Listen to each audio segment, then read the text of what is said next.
everyone. Thank you for being here today. Let me start with a question, with a show of hands. Raise your hand if you're married. Come on. Yeah, if you're living with your significant other, it also counts. This is great. So let me tell you what I found. I found that AI can make your marriage life better. And let me tell you what happened. No, it's a real story. It was just the other day. My wife and I were getting ready to turn in for the night. We got into bed, under the covers. It was so comfortable. And then we realized the light is still on. Now, here's the predicament. Who's going to get up and turn off the light? Now, normally I wouldn't mind doing that, but I was really in the zone. I was so comfortable. And I don't know if you have that, but for me, sometimes in that zone, I know that if I'm going to get up and back in again, it's just not going to be the same. So luckily for me, I didn't have to get up because we have a Google Home in our bedroom that can control the lights. And all I had to do is say, please turn off the lights. And my assistant replied, turning off 2 lights. Now, without even thinking, I said, thank you. And my assistant replied, no problem. So the interesting thing was that without even realizing it, I started treating our AI assistant like a person, humanizing it. It just felt natural.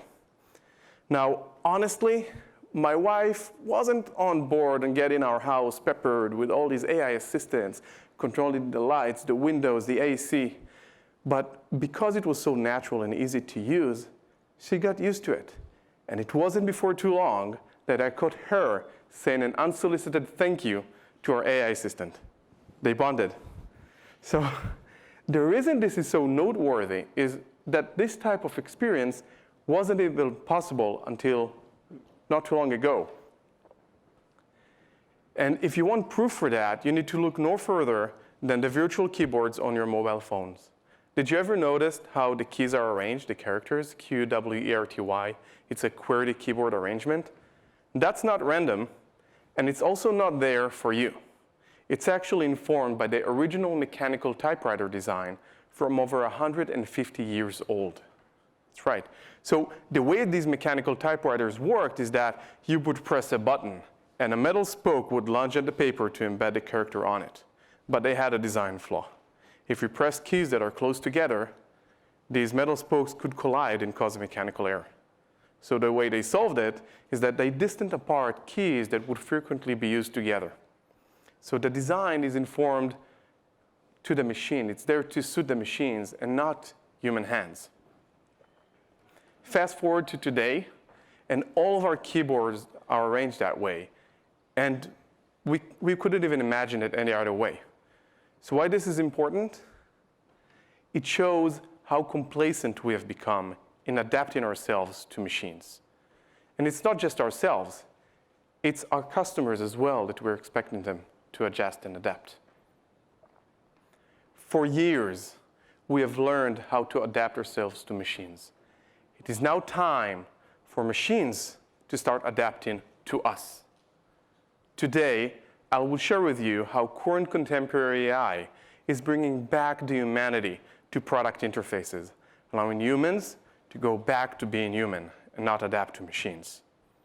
Today, we'll explore how you can leverage AI technologies to bring back the humanity to the connection between your business and your customers through readily available services and technologies, most of which you're learning about here today in Transform. So before we can bring back the humanity, we need to understand what it is. Because when we're thinking about machines, we're not thinking about them as compassionate or sympathetic. Machines, even the smartest ones, lack the basic sensibilities and empathies that human beings have. But that is all changing now, thanks to AI. People often ask me, how is AI going to change the world in the next 3 years? And I think that AI is already reshaping the way we're interacting with technology. And it's doing that by doing something very basic, yet so powerful. And that is communicating on a human level. Whether through language, vision, or voice, it opens up opportunities to create new experiences.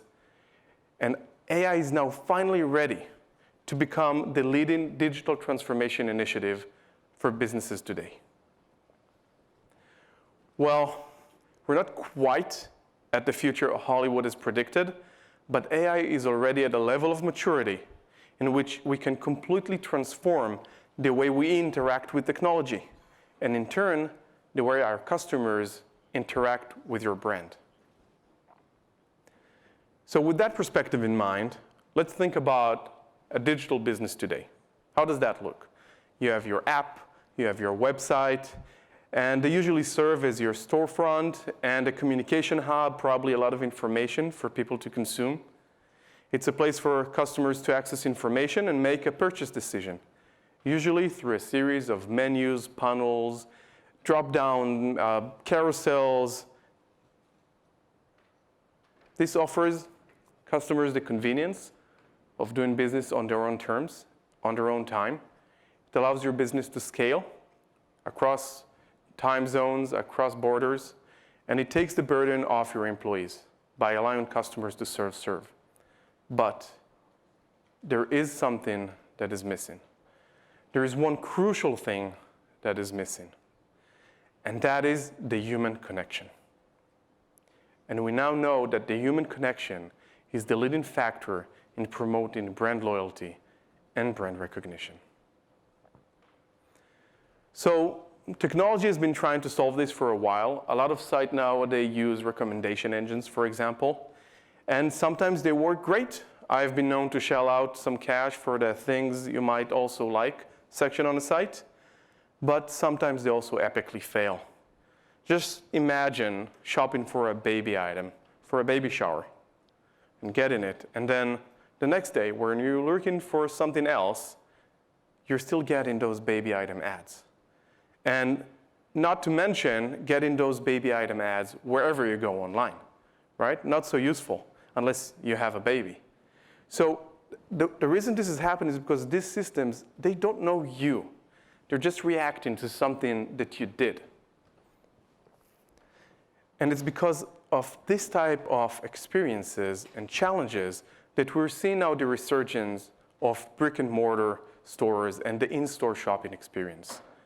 Big online brands like Warby Parker and Amazon are now investing back in online, brick and mortar locations because at the end of the day, people still miss this connection. The next generation of consumers are all about this experience. It is happening across consumers and business users alike.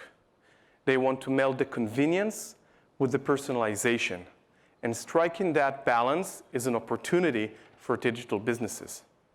By providing them with powerful AI tools, we can make consumers feel more than just an order number. We can empower employees, giving them AI superpowers. That is where AI can shine. Whether through language, vision, or voice, we can now deliver these game-changing experiences for our users. So let's take a look how they come into play in real life. Let's start with the language. So probably most of you know that information retrieval is probably the most boring topic known to mankind. But with AI and NLP, we can change that, right? We can allow users to ask questions in simple English and get a simple answer.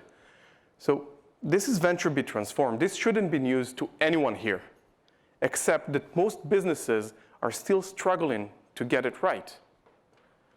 Yes, some businesses have deployed chatbots, but they usually only encompass a small fraction of the knowledge.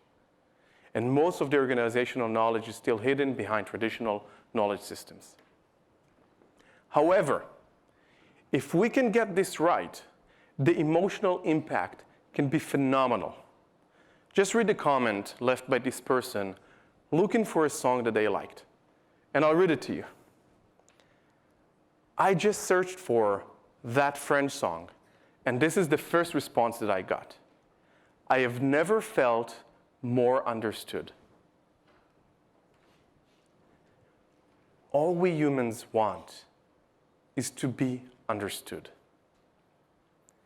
So if we can get this simple thing right, we can make all the difference and build a relationship between your consumers and your brand.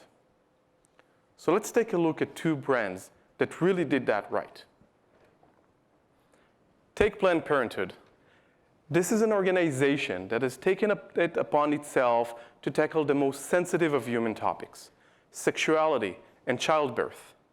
Their clients look to them for answer for some very personal questions. And getting the answers right is paramount. But even more than that, creating a safe environment to ask that question is even more important.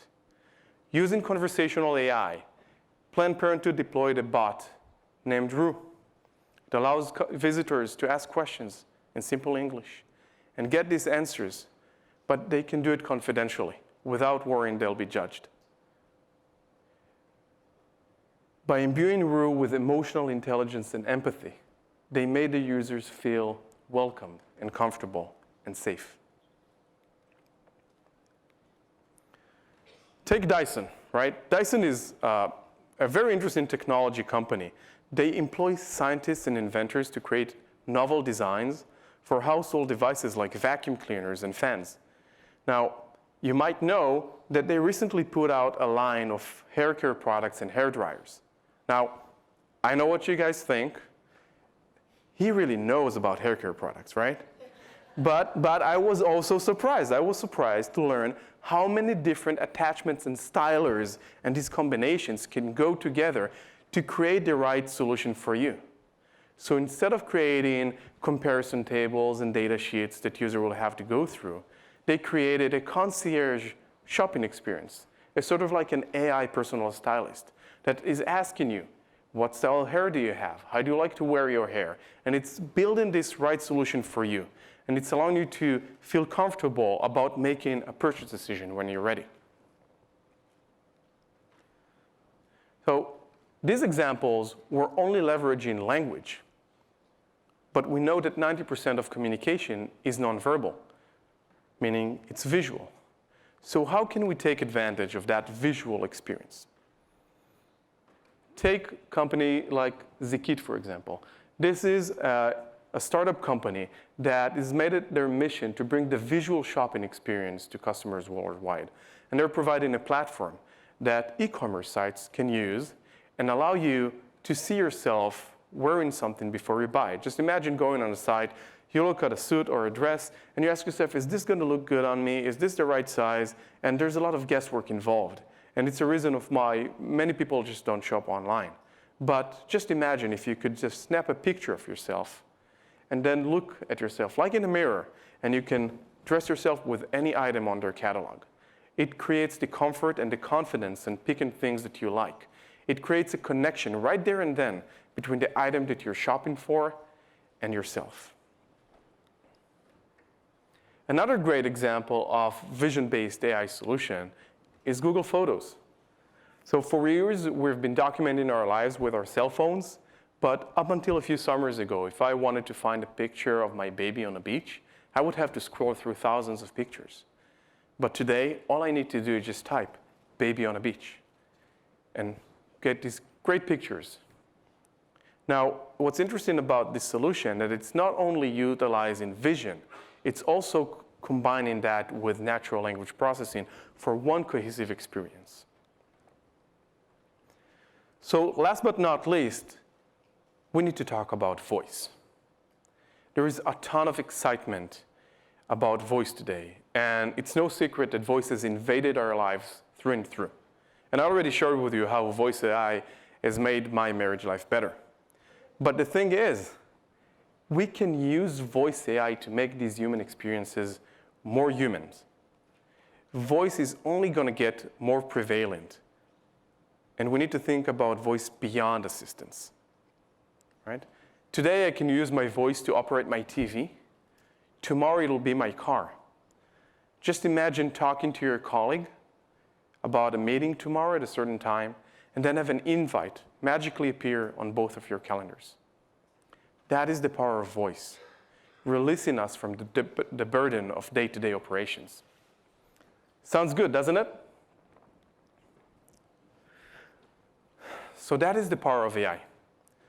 Whether through language, vision, or voice, we can create new types of experiences for businesses and customers alike. The potential is limitless. But if we are to realize that potential, there is something that we must do. And I mean all of us in this room. We must bring back the human connection. Remember, at the end of the day, it's not about the technology. It's about the experience it creates. Done right, technology should fall to the background and disappear. And I challenge all of us to rekindle our empathy and embrace humanity through AI. Let's not think only about how we can drive the technology forward, but really think about how we can use the technology to drive the human experience forward. Thank you very much.